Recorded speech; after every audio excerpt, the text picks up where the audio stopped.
Sabay-sabay po nating basahin ang aklat ng ikalawang Timoteo, chapter 2, verses 21 to 26. Ang sinumang lumayo sa kasamaan ay katulad ng isang sisidlang natatangi, malinis at karapat-dapat gamitin ng may-ari para sa lahat ng mabubuting gawain.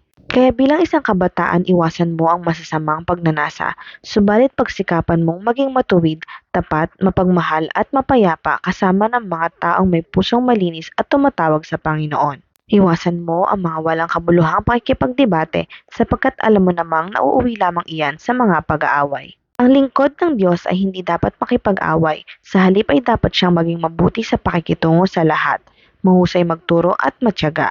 Mahinahon niyang itinutuwid ang mga sumasalungat sa Kanya. Baka sakaling marapatin ng Diyos na sila'y magsisi tumalikod sa kanilang mga kasalanan upang makilala nila ang katotohanan. Sa gayon, maliliwanagan ang kanilang isip at makakawala sila sa bitag ng Diablo na bumihag at umalipin sa kanila.